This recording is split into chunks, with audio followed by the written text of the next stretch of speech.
Lo que creemos determina lo que hacemos. Entonces, si nuestros hijos no conocen la verdad, ¿cómo se comportarán? Al ver a su alrededor dirán, esto es lo que hace fulana y fulano. Sus padres lo dejan hacerlo. Sus padres le dan permiso a ella y entran a una cultura llena de trampas. Hoy, en el programa En Contacto, falsas doctrinas. Hay 24 millones de niños aquí en los Estados Unidos. 24 millones. Y un tercio de ellos, 8 millones, no vive con su papá. Quiere decir que tienen mayor probabilidad de caer en las drogas, el alcoholismo y toda clase de adicciones sexuales. Piensa en 8 millones. Me pregunto dónde están los padres. Me pregunto por qué crecen sin papá. Hay muchas razones que lo explican. Los sociólogos dicen que es uno de los problemas más graves de hoy. Porque si solo hoy son 8 millones, ¿cuántos serán mañana? Y dentro de una semana, un mes, o en un año. ¿Dónde están los padres? ¿Qué les pasará a esos niños? ¿Quién los criará? ¿Y en qué clase de circunstancias vivirán? Y al pensar en la cultura en la que están hoy nuestros hijos y van en aumento el ateísmo, el gnosticismo, las sectas, gente que se opone a todo lo espiritual, lo que sea. Así que le invito a acompañarme un momento a Deuteronomio capítulo 6. Y en este capítulo, Dios habla y recuerda a su pueblo mediante Moisés y les prepara para ir a la tierra prometida. Y deseo que notemos cuál es el énfasis que da al prepararles. En Deuteronomio capítulo 6 solo leeremos unos cuantos versículos que nos sirvan de orientación. Dice el versículo 1, estos pues son los mandamientos, estatutos y decretos que Jehová vuestro Dios mandó que os enseñase, para que los pongáis por obra en la tierra a la cual pasáis vosotros para tomarla, para que temas a Jehová tu Dios guardando todos sus estatutos y sus mandamientos que yo te mando, tú, tu hijo y el hijo de tu hijo, todos los días de tu vida, para que tus días sean prolongados. Luego dice, oye pues, oh Israel, cuida de ponerlos por obra para que te vaya bien en la tierra, que fluye leche y miel, y os multipliquéis como te ha dicho Jehová el Dios de tus padres. Oye, Israel, Jehová nuestro Dios, Jehová uno es, y amarás a Jehová tu Dios de todo tu corazón, y de toda tu alma, y con todas tus fuerzas. Y estas palabras que yo te mando hoy estarán sobre tu corazón. Luego escuche lo que dice. Dice, y las repetirás a tus hijos, y hablarás de ellas, estando en tu casa, y andando por el camino, y al acostarte, y cuando te levantes, que la palabra de Dios y sus principios sean parte de la conversación en su hogar, pase lo que pase. Y las repetirás a tus hijos y hablarás de ellas estando en tu casa, y andando por el camino, y al acostarte y cuando te levantes, y las atarás como una señal en tu mano, y estarán como frontales entre tus ojos, y las escribirás en los postes de tu casa y en tus puertas. Así que si en algún momento ha sido necesario que los padres se rijan por lo que dijo Moisés, es ahora. Nuestros hijos salen de un hogar cristiano y van a la escuela y escuchan, por ejemplo, que no hay que creer en la Biblia, que la Biblia no es verdad, que tiene errores, o a no creer algunas cosas de la Biblia. Así que enviamos a nuestros hijos inocentes a una sociedad que está llena de error, de lujuria, de pecados sexuales, alcohol, corrupción, incredulidad, toda clase de sectas, y nos preguntamos por qué tantos de ellos caen en problemas siendo tan jóvenes. Aquí tenemos una ilustración y recordatorio maravilloso para que reflexionemos y pensemos en lo que ellos enfrentaron, y es interesante leer cuántas veces le dijo Pablo a Timoteo que cuidar a la sana doctrina es lo correcto. Dijo, retén las sanas palabras que oíste. Por ejemplo, definamos lo que es doctrina. Se trata de un conjunto de enseñanzas usadas como norma ortodoxa. Es decir, esto es lo que aceptamos, lo que creemos. Esta es nuestra norma, por ejemplo, y específicamente está la doctrina de Cristo, que es el Hijo de Dios, nacido de una virgen, resucitado de los muertos y que vendrá otra vez. Y la doctrina del Espíritu Santo, quien mora en nosotros, nos unge y capacita para hacer su labor. Así que refiere a eso. Ahora, una falsa doctrina es esto. Escuche, una creencia que no está en conformidad con la palabra de Dios. Si la Biblia dice que Jesús nació de una virgen, cualquier cosa que diga que nació de José y María, punto, es una doctrina falsa. Una afirmación falsa no es verdad. Alguien dirá, pero eso no es importante. Sí lo es. Otro aspecto, por ejemplo, es la creación. La Biblia nos da la perspectiva de Dios de la creación y cómo la llevó a cabo. Cuando alguien viene y dice, bueno, esos primeros 11 capítulos de Génesis son un mito.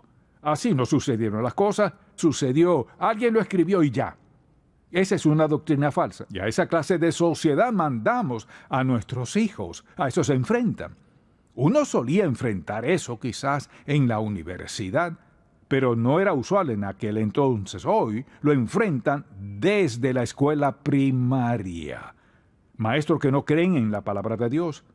Y, por un lado, dicen, no se puede hablar de Dios ni nada religioso en la escuela, pero cuando ellos mismos lo hacen, casi siempre van en contra del cristianismo, y pareciera un tanto generalizado atacar a los cristianos, criticarles y defenderse con aquello de la libertad de expresión. Si lo hacemos nosotros, es interferir con el libre pensamiento de otros. A esa clase de sociedad enviamos a nuestros hijos.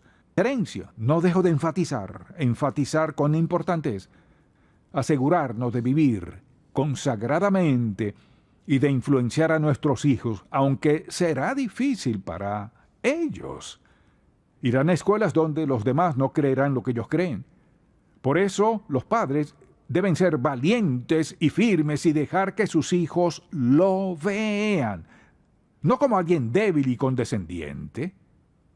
Y una y otra vez dice Pablo a Timoteo, retén lo bueno y correcto, retén la doctrina de la palabra. Así que no nos gusta enfrentar nuestra cultura. Nos gusta mucho hablar de política. No nos gusta esto, ni aquello, ni lo otro, pero ¿qué de la moral? ¿Dónde estamos moralmente? Mire, cuando nuestra moral esté bien, nuestra política se arreglará. Porque comienza con lo correcto según la Biblia, ninguna otra fuente. Y al enfrentar esto, o nos mantenemos firmes en la verdad, sabiendo lo que creemos, por qué lo creemos y cómo defenderlo, o nos damos por vencidos y le decimos, bueno, el cristianismo es importante, pero está en segundo plano en mi vida. Su fe en Jesucristo nunca debería ser secundaria, sino principal es su identidad, su carácter, lo que cree, lo que representa, lo que valora, lo que considera preciado. Mire, si en algún momento teníamos que ser serios en cuanto a nuestra vida cristiana, ser serios en cuanto a defender lo que sabemos que es verdad, leer la Biblia, mire, estudiar la palabra de Dios, usted dirá, bueno, es que a mi edad, no tiene mi edad. Y permítame decirle, estudio la Biblia diario en cierta forma, un poco cada día, algunos días mucho, pero pienso que tengo mucho más que aprender. Y quiero que mis nietos y cualquier otra persona quien pueda impactar, que conozcan la verdad. Mire, ¿usted es portador de verdad o portador de error? O bien viviremos carnalmente, conforme a nuestra naturaleza y deseos carnales, o viviremos de una manera santa y piadosa delante de Dios. Cuando veo todo eso pienso, Señor, ¿qué tratas de decirme? Simplemente esto. Hay una senda que es muy clara. Y ese camino nos lleva por rumbo equivocado cuando la gente cae en cosas que no deben. Si vemos las señales del camino, encontraremos esto. Número 1, decepción. La promesa de algo que no pueden cumplir. Eso hacen las sectas y religiones falsas. Prometen algo que no pueden cumplir. Primero, decepción. El segundo indicio es división. Hay división entre padres e hijos. Las familias se dividen por lo que creen o lo que no creen. Y alguien dirá, bueno, no tendría problemas con mi familia por mis creencias. Bueno, podría darle algunos ejemplos. Y Dios sabe que no avergonzaría a nadie por nada del mundo, pero le aseguro que pasa todo el tiempo. Familias que se dividen. No solo eso. La tercera señal es desilusión, porque prometen algo que no pueden producir. Los líderes hacen promesas y lo que hacen es sacarle provecho, o ellos prometen algo que en su corazón saben que su propósito principal es mantener su liderazgo y que la gente les siga. Por otro lado está el peligro moral, porque pasa esto. Cuando hay sectas y todo lo demás, podemos ver cualquiera de ellas, y hay una tendencia a ser permisivas en aspectos de moralidad. Porque cuando las personas viven en pecado y desobediencia, no querrán tener ninguna restricciones. Por eso estamos en el caos político y espiritual en el que estamos, porque nadie quiere límites establecidos. Solo quieren libertad para hacer, mucha atención, libertad para hacer lo que quieran y donde sea. Y sin restricciones ni barreras. Lo que deseo preguntar es esto. ¿Me diría usted cómo se ve su futuro? Por favor, dígame lo que piensa, qué será el efecto que eso tendrá en sus hijos y en los hijos de esta nación. Desde luego hay destrucción, porque pasa exactamente esto. Alguien dirá, bueno, ¿qué hacemos al respecto? No podemos cambiar al mundo en un día, ni en un mes, ni quizás en toda nuestra vida. En algún momento, Dios levantará gente consagrada a Él. Usted dirá, soy solo uno, pero piense en esto. El apóstol Pablo era un solo hombre, un judío en medio de un montón de gentiles, tratando de cambiar su modo de vida, y humanamente hablando es totalmente absurdo. ¿Qué pudo hacer un hombre? Pudo hacer esto, pudo ser obediente a Dios, pudo enseñar, predicar, y pasó mucho tiempo preso, y fue perseguido, fue golpeado y fue amenazado, pero perseveró. Y estando preso escribió sus epístolas, inspirados por Dios Todopoderoso. Romanos, Gálatas, Efesios, Colosenses, no todas las escribió en la cárcel, pero sí muchas de ellas. ¿Y qué tenemos hoy? Tenemos la palabra escrita de Dios, dada al apóstol Pablo, quien terminó decapitado. Y si hubiese dicho, no vale la pena, él no veía el futuro, pero tuvo valor y la disposición y amor por sus semejantes para hacer lo necesario para presentarles la verdad. Y hubo un tiempo, muchos años y años después, cuando se inventó la imprenta. Y hoy, alabado sea Dios, tenemos la radio, la televisión, computadoras, el mensajero en contacto, tenemos iTunes, tenemos gran variedad de recursos. Vivimos en la generación más amenazada del mundo, pero es la generación que tiene el potencial de alcanzar a cada persona en el mundo con el Evangelio de Cristo, si tenemos el valor de hacerlo. Hay mucha gente en el mundo que observa esta nación, sabiendo que no hacemos lo correcto en muchos modos, pero aman al mismo Jesús que amamos. ¿Qué haremos entonces? Mencionaré varias cosas. Primero que todo, podemos estudiar personalmente la palabra de Dios. Mire, ¿tiene muchos libros en casa? ¿Tiene una Biblia de estudio? Quizá diga, ¿y qué es eso? Habla de todas las cosas que creemos. Desde el punto de vista bíblico dirá, quizás no lo entienda, sí lo entenderá. Tiene tiempo de leer el periódico, ver la televisión, ver todo eso, que de dedicar tiempo a algo que desafíe su mente, le fortalezca y le capacite. Mire, si mi comportamiento es resultado de lo que creo y lo considero importante en mi vida, haré algo por llenar mi mente de la verdad de Dios Todopoderoso estudiando la palabra de Dios. Si dice, bueno, no sé dónde empezar, asegúrese de ir a una iglesia donde el pastor abra la palabra de Dios y hable de lo que Dios dice, lo que dice la Biblia, no lo que alguien piense. Lo segundo es mantenerse alerta. En 2 de Pedro 3, versículo 17, escuche lo que dice. Así que vosotros, oh amados, sabiéndolo de antemano, guardaos, no sea que arrastrados por el error de los inicuos caigáis de vuestra firmeza. Antes bien, creced en la gracia y el conocimiento de nuestro Señor y Salvador Jesucristo. Todos podemos hacerlo a diario si decidimos hacerlo. Y en medio de ese proceso, aprender a refutar falsas doctrinas. La gente dice, no creo que existe el cielo. ¿Qué base tiene para creer eso? A menudo responden esto. Bueno, eso es lo que creo, pero la verdad es que no saben lo que creen, no les han enseñado y solo discuten con base en el estilo de vida permisivo que quieren para determinar el comportamiento que tienen. Y luego, por último, diría esto en 2 Juan, una de las últimas epístolas de la Biblia. Escucha lo que dice que debemos recordar. Si alguno viene a vosotros y no trae esta doctrina, o sea, la verdad, no lo recibáis en casa, ni le digáis bienvenido. No darle cabida. Ni siquiera tengo una conversación con alguien que está totalmente convencido de no escucharle, alguien que cerrará su mente a las cosas de Dios.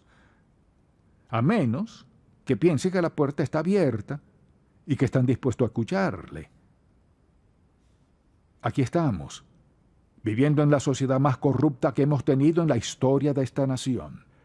No podemos excusarnos. Bajo ninguna circunstancia, ninguna excusa es válida.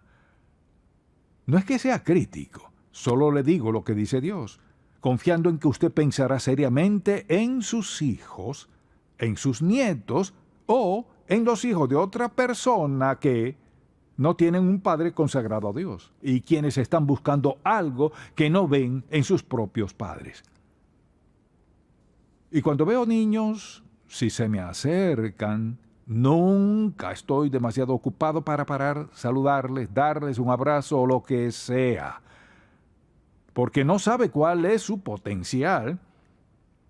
Quizás ese niño llegue a ser presidente, o esa niña llegue a ser una gran figura en la sociedad a quienes todos respetan, y ese abrazo, tomar el tiempo y agacharse para escucharles a su nivel, nunca sabremos cuál será el impacto. No se descalifique diciendo, conmigo no funcionará. Sí funcionará. Yo creo que este mensaje se grabe en su corazón. Y si trata de desecharlo, que se grabe más en lo profundo. Porque es la verdad absoluta que su familia necesita y merece. Y creo que usted puede hacer un gran trabajo. Amén. Bien, si se encuentra hoy aquí y no es creyente, mucha atención. Quisiera desafiarla a tomar esta decisión. Necesita Cristo, sea que lo crea o no en este instante. Lo necesita urgentemente. Lo necesitará cuando muera. El tiempo de resolver esto es mientras viva. Mientras piense, mientras tome decisiones en su vida y piense con claridad. Dirá, bueno, ¿cómo me convierto en creyente? Reconozca lo pecaminoso en su vida, acepte a Cristo mediante su fe en Él, pídaselo mediante su muerte en el Calvario y su sangre derramada, aunque quizás no lo entienda, pero entiende el significado de la cruz. Se trata de Cristo, quien murió por sus pecados, pagando su pena para perdonarle, limpiarle y hacerle ya no culpable a los ojos de Dios, darle nueva vida. Si está dispuesto a pedir que le perdone, que le salve, rinda su vida a Él y Él le cambiará. Mire, no solo su vida, cambiará su eternidad. Y esa es mi oración por usted. Padre, cuán agradecido estamos en este día por este gran libro. Cuando pienso en lo que sería mi vida sin la Biblia, me viene un gran sentimiento de gran vacío, de duda, de perdición y oscuridad. Pero tú has puesto tu palabra en nuestras vidas. No oscuridad sino luz, no tristeza sino gozo, no temor sino fe, confianza, audacia y valentía. No con incertidumbre del mañana, sino confianza en tu voluntad y tu disposición a mostrárnosla. Señor, sabemos que todo el poder está en tus manos. Debe haber un cambio de las corrientes de ateísmo e inmoralidad y drogadicción e incredulidad en esta sociedad. Y debemos volver a la palabra de Dios. Haznos parte a cada uno, Padre, del cambio a una corriente conforme a ti, por nuestros hijos y su futuro, en el nombre de Jesús. Amén. Si este programa ha sido de bendición para usted, por favor visite encontacto.org. Estimulamos a todo creyente a cultivar una relación más estrecha con el Señor Jesucristo y apoyamos la labor de la iglesia local. La difusión de estos programas se hace posible por la gracia de Dios y por las oraciones y donativos de personas como usted.